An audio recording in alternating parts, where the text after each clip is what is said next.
할렐루야. 우리 주 예수 그리스도께서 어둠과 사망의 권세를 물리치고 부활하셨습니다. 주님의 부활이 나의 부활이고 주님의 부활이 여러분의 부활임을 믿으시길 바랍니다. 우리는 주님께 그래서 사랑받고 축복받는 존재들이 되었습니다. 우리 앞뒤 좌우에 계신 분들과 함께 인사 나누겠습니다. 우리 사랑하고 축복합니다. 사랑하고 축복합니다. 아멘. 이 부활의 아침에 여러분과 함께 나눌 말씀의 제목은 기다리면 축복이 됩니다. 이런 제목으로 하나님의 말씀을 함께 나누려고 합니다. 여러분, 지구상에서 가장 무서운 부족이 어떤 부족인 줄 아십니까? 사람을 잡아먹는 식인 부족입니다. 다 아시죠? 그렇죠? 모르시는 것처럼 그러지 마시고. 네. 그런데 여러분, 사업가들에게 가장 무서운 부족은 어떤 부족인 줄 아십니까? 예, 한번 따라해 보겠습니다. 자금 부족. 예, 자금 부족이 제일 무섭다고 합니다. 사업가들에게. 그러면 이 개그맨들, 코미디언들에게 가장 무서운 부족이 있는데 어떤 부족인 줄 아십니까? 예, 한번 따라해 보겠습니다. 아이디어 부족. 예, 이게 제일 무섭다고 합니다. 그런데 여러분, 오늘 지금 인생을 살아가는 지구상에 살고 있는 제일 불쌍한 부족이 있는데 어떤 부족인 줄 아십니까? 예, 한번 따라해 보겠습니다. 웃음 부족. 예, 지금 부활절 예수님이 다시 부활하시고 살아나셨는데 여러분, 우리가 이 기쁘고 즐거운 날 웃지 못하시는 분들이 있어요. 너무나 안타깝지 않습니까? 예, 우리 감사 박수 한번 할까요? 원래 낮 예배 때는 안 하는데 한번 해보겠습니다. 준비. 자, 시작. 감사, 감사, 감사, 감사, 감사, 감사, 감사, 감사, 감사, 감사. 감사하면 행복해요. 당연하지.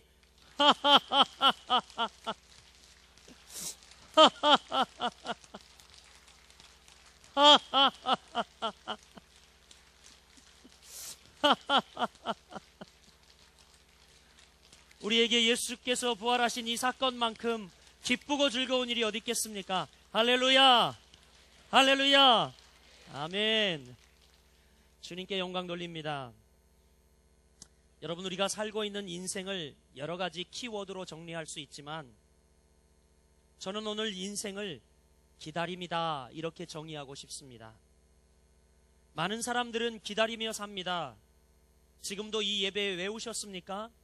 주님의 은혜를 기대하고 기다리는 사람들, 여러분 바로 행복한 분들입니다. 학생들은요, 간절히 기다리는 게 있습니다. 시험이 빨리 끝났으면 좋겠다 이렇게 기다리기도 하고, 또 어떤 학생들은 용돈 받는 날을 간절히 기다리고, 또 요즘 휴대폰을 많이 쓰고 있기 때문에 어떤 학생들은 이 알이 충전되는 날, 그날을 또 간절히 기다립니다. 잘 모르시는 분들도 계시는 것 같은데. 예. 또 어떤 학생들은요, 이제 한 대학생쯤 되면 내가 배우자를 좀 빨리 만났으면 좋겠다, 혹은 졸업을 빨리 하고 내가 사회로 진출했으면 좋겠다, 이런 여러 가지 기다림을 갖습니다. 그런데 성인이 되고 이제 직장 생활을 하게 되면 어떤 날들을 기다립니까? 봉급날, 그렇죠? 그리고 또 이제 동료들이 하나둘 진급하기 시작하면 나도 빨리 승진했으면 좋겠다, 승진하는 그날을 기다립니다. 그리고 어떤 직장인들은 이제 매해 연봉 체결을 하기 때문에 내년에는 좀 더 많은 연봉을 받아야지, 그리고 연봉 계약 협상을 하는 날을 간절히 기다립니다. 혹시 우리들 가운데에 지금 예배가 빨리 끝나길 기대하고 있는 분들 계십니까? 오늘 앞에 상을 보니까 심상치 않죠? 여러분, 예배가 빨리 끝나길 기다리기보다 하나님의 은혜가 여러분 가운데 임하길 기다리시길 축복합니다. 성공한 사람들과 실패한 사람들의 차이점이 뭔지 아십니까? 예, 실제적으로 조사해 봤더니 딱 한 가지더라고요. 그것은 뭐냐면 기다렸느냐, 기다리지 못했느냐. 이것을 가지고 성공과 실패를 좌우합니다. 즉, 성공하려면 실패를 극복하고 이 실패를 딛고 일어서고 성공할 때까지 뭐 하는 겁니까? 참고 기다리고 인내하는 겁니다. 성공이 딴 게 아니에요, 여러분. 실패를 딛고 성공할 때까지 어떻게 해요? 버티면 돼요. 기다리면 돼요. 그러면 성공합니다. 그러나 여러분 솔직히 말씀드리면 이 기다리는 것만큼 또 힘든 것은 없습니다. 그렇지 않습니까? 여기 젊은이들도 많이 있고 여기 학생들 말씀에 잘 집중하고 있는데 이 학생들 보면요, 그렇습니다. 기다리는 거 정말 힘들어하는 것 같습니다. 요 짧은 예배 시간 몇십 분 드리는 거 굉장히 힘들어서 온몸을 비틀고 지들 핸드폰 쳐다보고 막 그렇습니다. 이해하세요. 그런 시기예요. 이렇게 기다리는 게 굉장히 힘듭니다. 여러분, 힘들어요. 군대 간 사람, 특히 애인을 군대 보내놓고 그 시간이 왜 그렇게 안 가는지 기다리는 것 힘듭니다. 저도 제가 이렇게 대학원을 다니다가 휴학을 하고 필리핀에 혼자 단기 선교사로 나갔던 적이 있습니다. 그런데 우리 주성이 막 낳고 난 지 얼마 안 돼서 우리 둘째 얼굴 잠깐 보고 제가 필리핀 단기 선교사로 나갔어요. 거진 1년을 있다 돌아오니까 이 녀석이 거의 돌이 가까웠는데 아빠 얼굴은 도대체 모르죠. 그렇죠? 그리고 저희 아내가 공항에 마중 나왔는데 글쎄 하나는 뒤에 들쳐업고 작은 애는 들쳐업고 한 애는 여기 손을 잡았는데 저 멀리서 봐도요 저희 아내인지 대번에 압니다. 왜냐하면 아이를 업고 아이를 손에 붙잡고 있지만 립스틱 색깔이 그렇게 진하고 저에게 잘 보이려고 그날따라 이 메이크업 두께가 장난이 아닌 거죠. 그렇죠? 그리고 아마 지난밤에 가서 머리를 하고 왔는지 머리는 뽀글뽀글합니다. 저에게 그 아이를 들쳐업고 달려와서 눈물을 흘리며 했던 첫 마디가 기억납니다. 여보, 이젠 절대 떨어져 살지 말아요 라고 이야기를 했어요. 그런데 저는 그해 바로 대학원에 다시 복학했고 대학원에 복학하면 2년을 의무 기숙사 생활을 해야 되기 때문에 바로 또 2년을 떨어져 지냈습니다. 여러분, 참 기다린다는 것은 너무 힘든 일입니다. 특히 우리 한국 사람들은 못 기다리기로 유명한 분들입니다. 그래서 실제로 이 의학자들이 실험을 해봤더니 한국 사람들에게 그리고 세계 각국의 사람들에게 사탕을 주고 어떻게 먹나 유심히 지켜봤더니 유일하게 우리 한국 사람만 사탕을 오도독 씹어 먹더랍니다. 그만큼 기다리지 못하고 성질이 급한 사람들이 한국 사람이라는 거죠. 여러분, 유럽을 여행하다 보면 한국 사람들요 인정받는 데가 있습니다. 그것은 어디냐면 코스 요리가 나오는 식당에서는요 한국 사람 최고로 칩니다. 왠 줄 아세요? 유럽 사람들은 코스 요리가 나오는 곳 가면요 2시간 정도 식사를 합니다. 얼마나 많이 수다를 떠는지 모릅니다. 그런데 우리 한국 관광객들은 2시간짜리 코스 요리를 15분 만에 해치고 나온답니다.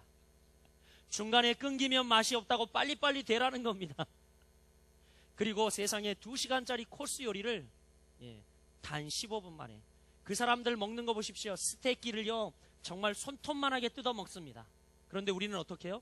큼지막하게 손바닥만하게 잘라서 한 입에 턱 넣죠. 바로 이렇게 한국 사람들은요 잘 기다리지 못한다고 합니다. 그러나 여러분, 우리 기독교는요 한번 따라해 보겠습니다. 기다림의 종교이다.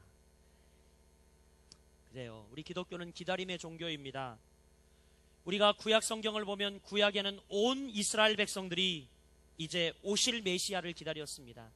기름 부음 받은 자 그리스도, 즉 예수님이 우리를 구원하러 오실 거라는 그런 간절한 기대와 소망을 가지고 그들은 살았습니다. 이제 신약시대에 와서는 어떻습니까? 그렇게 기다리던 예수님이 오셔서 십자가에 못 박혀 달려 돌아가신 후에 이제 부활 승천하셨습니다. 신약 성경의 내용은 또 뭡니까? 이제 이 초림하셨던 예수님이 다시 재림할 것을 기다리는 역사, 이것이 바로 신약시대요 우리가 살고 있는 시대라는 것입니다. 이렇게 여러분, 성경은요 그리고 기독교란요 계속해서 기다리는 기다림의 종교요, 기다림의 미학이 있는 종교입니다. 오늘 본문은 예루살렘의 시므온이라고 하는 사람이 이제 초림 예수인 메시아 탄생을 기다리다가 만나는 성공적인 인생을 보여주고 있습니다. 오늘 우리는 본문을 통해서 예수님의 초림을 성공적으로 경험한 시므온을 보면서 이제 우리는 예수의 재림을 기다리는 시대, 부활하신 그 예수님이 다시 오실 것이라는 그 재림을 기다리는 시대에 오늘 초림 예수를 성공적으로 만난 이 시므온이라는 사람을 통하여 우리가 어떻게 재림에 대해 지혜를 얻을 수 있는지 본문은 말하여 주고 있습니다. 사랑하는 거룩한 비성관교회 성도 여러분, 기다림의 축복을 누릴 수 있는 사람, 또 예수님의 재림을 기다리는 성도의 태도는 어떠해야 할까요? 그 첫 번째는요, 한번 따라해 보겠습니다. 의롭고 경건하게 살아야 한다. 아멘. 기다림의 축복을 누릴 수 있는 사람이 어떤 사람이냐면 의롭고 경건하게 사는 사람입니다. 오늘 여러분 25절 말씀을 주목해 보시길 바랍니다. 예루살렘에 시므온이라 하는 사람이 있으니 이 사람은 어떻다고요? 의롭고 경건하여. 아멘. 이 시므온이라는 사람이 초림 예수를 만난 이유는 의롭고 경건하였기 때문이라고 말하고 있습니다. 오늘 우리가 예수의 재림을 기다리며 간절히 기다림 속에 사는 성도들인데 어떻게 우리가 이 기다림에 성공할 수 있을까요, 여러분? 그것은 바로 의롭고 경건하게 살 때에 가능하다는 것입니다. 거룩한 빛 성광교회 성도 여러분, 의롭고 경건한 여러분들 되시길 주님의 이름으로 축복합니다. 의롭고 경건하다는 것은 하나님 보시기에 하나님을 제대로 의식하는 사람을 이야기합니다. 하나님을 제대로 의식하며 사는 사람을 바로 의롭고 경건하다, 경건하게 사는 사람이다 라고 말씀합니다. 여러분 혹시 하나님을 의식하기에 가장 좋은 시간, 가장 좋은 타이밍이 언제라고 생각되어집니까? 그것은 바로 지금 여러분이 드리고 있는 예배 가운데입니다. 예배예요, 예배. 우리가 하나님을 의식하기 가장 좋은 시간 예배입니다. 그런데 예배를 드리면서도 하나님을 의식하지 못하는 친구들이 있네? 안 되죠. 저쪽 동네 친구들, 지금 예배하는 시간인데 하나님을 의식하지 못하면 안 돼요. 예배하는 시간은요, 하나님을 의식하는 시간입니다. TV를 보면서 우리가 하나님을 의식할 수 있습니까? 아니요. 전혀 의식할 수 없습니다. 노래방 가서 여러분 하나님이 의식이 되던가요? 아닙니다. 그렇지 않습니다. 크리스천에게 하나님을 의식할 수 있는 가장 좋은 시간은 예배하는 시간입니다. 따라서 하나님을 의식할 수 있는 예배가 많다는 것은 너무너무너무 좋은 일이에요. 우리가 이 세상을 살아가면서 하나님을 의식하며 살아가기 너무 힘들거든요. 그런데 우리에게 예배가 있어서 이 예배를 통하여 하나님을 의식합니다. 새벽에 나와서도 하나님의 임재를 경험하며 하나님을 의식하고, 수요일날, 금요일날, 또 여러분 이렇게 주일날 나와서 예배하며 하나님을 의식합니다. 여러분 우리가 언제 하나님을 의식합니까? 이렇게 예배할 때입니다. 그래서 예배나 찬양은요, 우리 하나님이 가장 기뻐하시는 것입니다. 가장 기뻐하시는 거예요. 하나님만을 의식하여 하나님께 드리는 시간이기 때문에 하나님이 우리 우주 만물을 만드시고 피조물 그리고 인간을 만드신 이유가 뭡니까? 이 우주 만물을 만드신 목적 자체가 이 모든 우주 만물이 하나님께 영광을 돌리고 그분께 예배하고 마땅히 우리를 지으시고 창조하신 그분께 우리가 영광을 돌리도록 우리가 지어졌다라는 사실입니다. 여러분 예배당만 떠나면 하나님 없이 살아가는 많은 현대인들이 있습니다. 혹시 여러분 그렇지 않습니까? 우리 옆 사람에게 한번 질문해 보세요. 예배당 떠나면 하나님 없이 사십니까? 여러분 이것이 정말 두렵고 무서운 거예요. 우리가 예배할 때는 하나님을 의식하지만 예배당만 떠나면 하나님이 없어요. 예배당만 떠나면.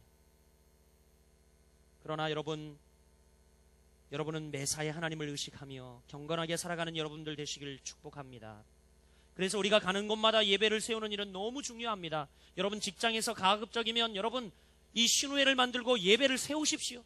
가는 곳마다 예배를 세우는 여러분들 되시길 바랍니다. 잃어버린 가정 예배를 회복하고 세우고, 그리고 기도의 시간을 회복하고 세우고, 여러분 하나님 의식하는 많은 시간들을 가지길 축복합니다. 여러분 이렇게 교회의 본질이 무엇입니까? 교회의 본질은 하나님을 의식하는 일이 습관되기 위해서 예배를 세워야 합니다. 많은 사람들이 교육이 중요하다, 교제가 중요하다, 소풍 가는 거 중요하다, 친교도 중요하다, 구제가 중요하다, 저마다 목소리를 높이지만 그러나 누가 뭐래도 여러분 교회의 본질은 예배하는 것입니다. 할렐루야. 그래서 여러분 예배를 세워야 해요. 그래서 여러분 올해 표가 뭡니까? 하나님이 찾으시는 참된 예배자. 그리고 여러분 우리 선조들은요 하나님께서 세우신 이 교회를 뭐라고 불렀습니까? 예, 다 보면 옛날에 세워진 성전에 보면요, 그 입구에 다 예배당 이렇게 써여 있어요. 예배하는 장소, 예배하는 공간이라는 거죠. 여러분 우상 앞에 절하는 곳을 뭐라고 합니까? 성황당 그러지 않습니까? 우리는 하나님께 나와 예배하고 하나님을 만나고 하나님의 임재를 경험하는 것, 그것이 바로 예배라는 거죠. 그래서 여러분이 모여 예배하는 이 장소를 예배당이라고 합니다. 여러분, 세상을 의식하겠습니까? 하나님을 의식하는 여러분들 되시길 바랍니다. 한번 세상을 의식하고 살아가 보십시오. 얼마나 피곤한지 모릅니다. 피곤해도 너무 피곤합니다. 아마 겁나게 피곤할 겁니다. 여러분, 세상만 의식하고 한번 살아가 보십시오. 그러나 여러분, 우리가 하나님을 의식하며 살아갈 때에 여러분, 이것이 경건이고 하나님만 의식하며 살아가기에 하나님이 우리를 도우시고 함께 하심을 믿으시길 바랍니다. 여러분, 하나님을 의식하는 여러분들은 하나님을 의식하기에 지금 당장 우리가 바닥에 무릎 꿇고 기도도 드릴 수 있고, 하나님만 의식하기 때문에 얼굴이 보이지 않아도 얼굴 보이지 않는 그 사람을 위해 우리는 중보기도 할 수 있고, 하나님만 의식하며 살아가기 때문에 우리는 비록 내가 드러나지 않아도 화장실 청소를 할 수 있고, 주방 봉사를 할 수 있고, 차량 봉사를 할 수 있는 겁니다. 세상 사람을 의식하면 피곤해도 너무 피곤해서 못해요. 알아줘야만 합니다. 그러나 여러분, 하나님을 의식하기에 하나님을 의식하는 성도가 진정 경건한 성도고, 바로 의롭고 경건한 사람이라고 오늘 말하는 것은 기다림의 축복을 누릴 수 있는 자가 얻는 놀라운 은혜요, 또한 놀라운 축복이라는 사실을 믿으시길 바랍니다. 우리 사랑하는 거룩한 빛 성광교회 성도 여러분, 모두가 기다림의 축복을 누릴 수 있는 의롭고 경건한 사람 되시기를 주님의 이름으로 간절히 축원드립니다.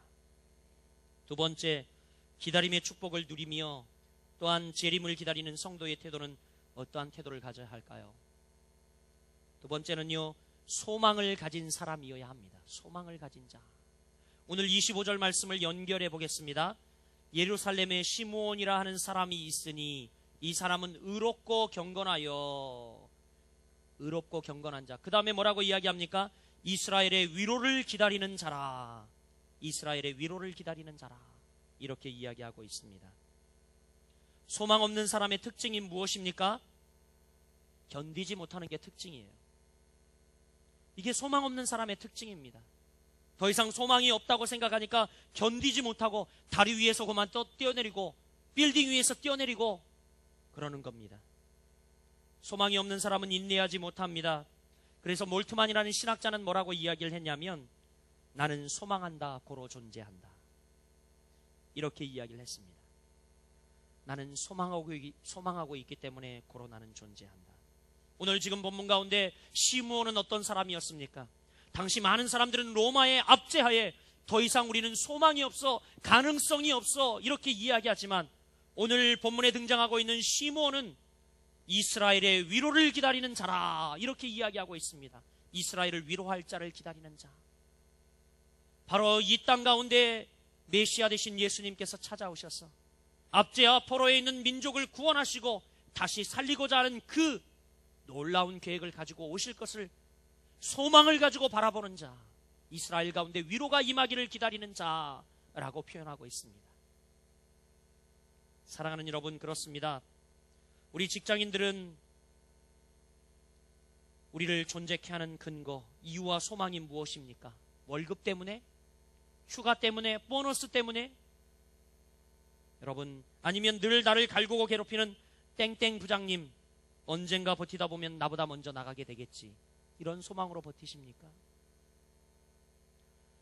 어떤 2차 대전 포로 수용소에 매일 많은 사람들이 죽어나갔다고 합니다. 그 수용소에서 50% 이상의 사람들이 수감되어서 굶주림과 추위에 허덕이다가 죽어나갔다고 그래요. 그런데 어느 날 정말 상처 입은 비둘기 한 마리가 창문 틈 사이로 날아 들어왔습니다. 그래서 그곳에 있는 사람들은 그 비둘기를 정성껏 케어합니다. 자기의 먹을 것, 빵 부스러기를 나눠주고 함께 살아갑니다. 이 비둘기가 점점 회복되어집니다. 놀라운 것은요, 이전에 사망률이 50%를 넘었던 이 수용소에서 사망률이 5% 이하로 격감하였다고 합니다. 여러분, 이유가 무엇일까요? 이유가 무엇 때문일까요? 소망 때문이죠. 상처 입은 비둘기가 상처 가운데에 회복되어지고 언젠가 두 날개를 펴고 훨훨 자유의 몸으로 날아갈 수 있듯이 나도 곧 그렇게 될 거야 라고 생각하며 비둘기를 케어하고 비둘기에게 먹이를 주며 함께 소망을 갖자. 여러분, 그들은 죽지 않고 살아나게 되었다라는 이야기가 있습니다. 사랑하는 여러분, 소망을 가진 사람만이 역경을 이기고 기다림에 승리할 수 있습니다. 우리 거룩한빛 성광교회 성도들은 정말 소망을 가지고 이 시대를 이겨나가는 멋진 그리스도인, 예수 그리스도의 재림에 성공하는 그리스도인들 되시기를 주님의 이름으로 축복합니다. 마지막으로 여러분, 기다림의 축복을 누리는 사람, 또 예수 그리스도의 재림을 기다리는 사람의 태도는 어떠해야 할지 오늘 본문 마지막을 연결해 읽어보도록 하겠습니다. 같이 25절 한번 읽어보죠. 예루살렘에 시므온이라 하는 사람이 있으니 이 사람은 의롭고 경건하여 이스라엘의 위로를 기다리는 자라. 성령이 그 위에 계시더라. 마지막으로요, 여러분, 기다림의 축복을 누릴 수 있는 사람은 성령 충만한 사람이라고 이야기합니다. 성령이 그 위에 계시더라. 무슨 말이에요? 성령 충만하였다라는 이야기입니다. 성령이 그 위에 계시더라. 성령 충만한 삶이란 어떤 것입니까? 여러분, 내 의지나 감정이 아니라 하나님의 인도함을 받는 삶이 성령 충만한 삶입니다. 여러분, 오해하지 마십시오. 제가 좀 더 목이 쉬어서 걸걸한 목소리로 할렐루야, 할렐루야 이러면서 여러분들에게 이렇게 말씀을 전하면서 랄랄랄랄랄, 여러분, 이래야 성령 충만이 아니라는 겁니다. 오해하지 마시길 바랍니다. 우리가 보았다 들었다 넘어지고 쓰러져야 성령 충만함이 아니라는 겁니다. 성령 충만함이 뭡니까? 성경적 성령 충만함이란 내 의지나 감정이 아니라 하나님의 인도하심을 받는 삶, 이것이 성령 충만, 이것이라는 것입니다. 즉, 날마다 하나님의 음성을 듣는 삶이에요. 무엇을 통해서? 하나님의 말씀을 통해서, 기도를 통해서, 예배를 통해서, 우리에게 주시는 양심을 통해서 하나님의 음성을 매일매일 듣고 그 음성을 따라 사는 삶이 성령 충만한 삶이라는 겁니다. 여러분, 또 이 성령 충만이라는 단어는요, 굉장히 신비로운 단어입니다. 성경에 나오는 이 성령 충만한 모든 상태가 어떻게 기록되어 있냐면 수동태로 기록되어 있어요. 수동태. 능동태로 기록되어 있지 않다라는 겁니다. 그러니까 능동적으로 내가 주세요 예? 또 내가 열심히 의지적으로 무엇을 한다고 성령 충만함을 주시는 것이 아니라 수동적으로 하나님의 전적인 역사로 하나님이 부어주시는 것이 성령 충만이라는 사실입니다. 성령 충만은요, 성경 본문을 다 찾아보십시오. 여러분, 원어로 다 찾아보면 다 수동태로 기록되어 있습니다. 내가 생각하고 내가 찾고 구하고 내가 매달린다고 주는 것이 아니라 하나님이 우리에게 계획하셔서 주님의 전적인 은혜로 일방적으로 주시는 은혜를 바로 성령 충만이라고 이야기합니다. 사랑하는 여러분, 그러나 우리의 삶 가운데 성령 충만을 사모할 필요는 있습니다. 그러면 언젠가 여러분 가운데에 성령의 충만함이 임하고 그 성령의 충만함으로 여러분, 성령이 여러분 가운데 충만하게 내주함으로 다른 것들은 채울 수 없는, 그러하지만 여러분 가운데 이 성령 충만함이 넘쳐 흘러, 즉 flowing, 차고 넘쳐서 흘려보내고 다른 생명들을 살릴 수 있는 놀라운 권능이 여러분들 가운데 나오게 될 줄 믿으시길 바랍니다. 오늘 시므온은 이렇게 당시에 어둡고 침울하고 도저히 소망이 없는 그런 상황 속에서 그가 계속해서 메시아를 성공적으로 기다리고 메시아를 만날 수 있었던 비결은 무엇입니까? 그가 바로 성령 충만했기 때문이라 말씀하고 있습니다. 우리 사랑하는 여러분, 이제 이 시대는요, 자기 자신의 힘만으로는 살아가기 너무 힘든 시대입니다. 우리가 자신의 힘으로만 사는 그런 삶은요, 큰 일을 할 수가 없습니다. 마치 태평양을 건너가는 사람이 뛰어가는 사람과 비행기를 타고 가는 사람과 같이 성령 충만함은 바로 이렇게 우리가 태평양을 비행기를 타고 건너가는 것과 같은 능력 있는 삶을 살게 합니다. 여러분, 우리에게는 이 세상, 험한 세상 살아가기 위해 힘이 필요합니다. 우리가 필요로 하는 그 힘은 성령께서 주시는 힘입니다. 오늘 사랑하는 여러분, 예수 그리스도의 재림을 인내하며 기다리며 성공하기 위해서 여러분들 가운데 성령 충만함이 임하기를 축복합니다. 이제 여러분, 이 말씀을 끝으로 하나님의 말씀을 맺을까 합니다.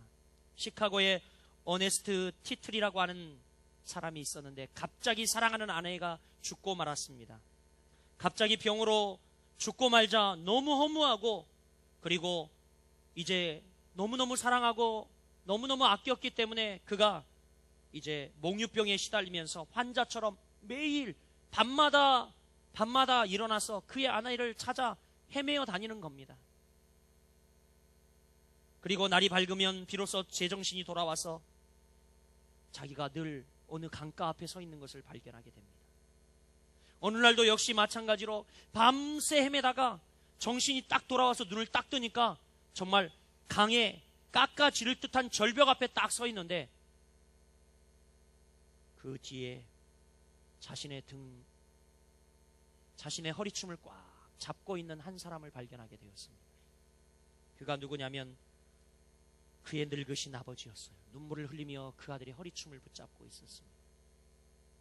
그때서야 이 어네스트 티틀은 자기가 그렇게 밤새 헤맬 때마다 아버지가 자기 뒤를 따라 그림자처럼 따라다녔던 것을 깨달아 알 수 있었습니다. 이제 그가 아버지의 사랑을 깨닫고 예수님을 만나고, 그리고 그의 온 마음이 이제 치유되고 회복된 후에 어느 간증의 자리에서 성령에 대해서 이야기하기를 이렇게 간증합니다. 보혜사 성령님은 나의 아버지와 같으신 분입니다. 내가 힘들고 어렵고 내가 위험에 처해 있을 때 언제나 내 뒤에서 나를 그림자처럼 따라다니며 나를 보호해 주셨던 그 아버지와 같습니다. 이렇게 간증했다고 합니다.